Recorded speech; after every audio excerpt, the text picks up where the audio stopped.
you. So complaints of sewage and mold at Elizabethtown High School. Tonight we are learning more information about the efforts the district has taken in response to these health concerns. Officials with the district responding to CBS 21's Alex Sill. She brought up some of these parents and students' concerns earlier this week. Now you're getting answers. What are they telling you? Yeah, Candace, I was able to get in touch with the vice president and facilities chair of the board, who tells me he is well aware of the issues, but says it would cost more than $100 million to fix. The heat doesn't work, the HVAC doesn't work. There is moisture, mold, safety issues with security of the building, sewage.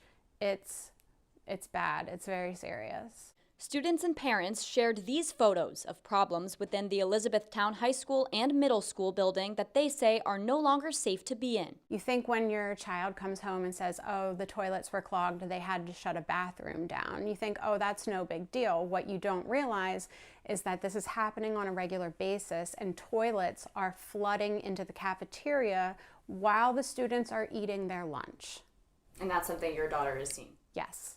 Now the board is responding, saying it's doing what they can to address the issue, but wants students to know the building has been deemed safe. James Emery, the vice president of the board, tells me 2 feasibility studies costing tens of thousands of dollars were just completed within the last 2 weeks to determine what the building needs to be up to standards. And he says those results showed the building is in need of a complete remodel, writing, quote, "The results were that our septic system needs to be replaced, our roof needs to be replaced, our HVAC system needs to be replaced. It was discovered by both the board and the contractors conducting the studies that our buildings have been out of remodeling rotation for a great bit of time. The problem? He tells me that remodel would cost up to $180 million.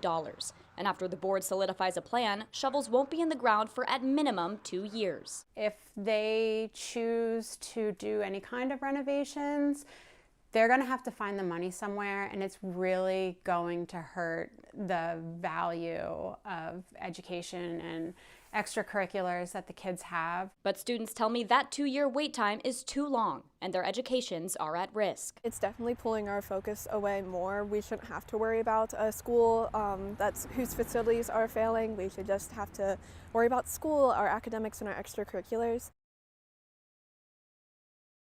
Okay, so Alex joining me at the desk here. So the district says the building is safe, but did it say why this feasibility study is now being done? So they told me essentially that previous boards have kicked this can further down the road and they were taken out of that remodeling rotation. So now they're trying to get on top of it by doing these feasibility studies. But of course that costs tens of thousands of dollars, and then that potential remodel could cost hundreds of millions of dollars because of the lack of, steps taken from previous boards. Yeah, instead of being one problem, there are now multiple.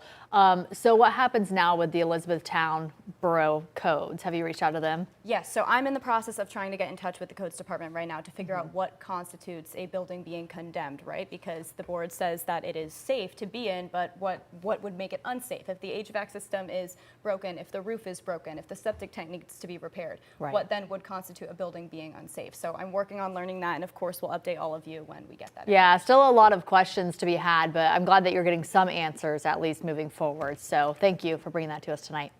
And remember, if you have a crisis in the classroom story you want us to look into, just call that tip line. It's on your screen, 717-857-3614.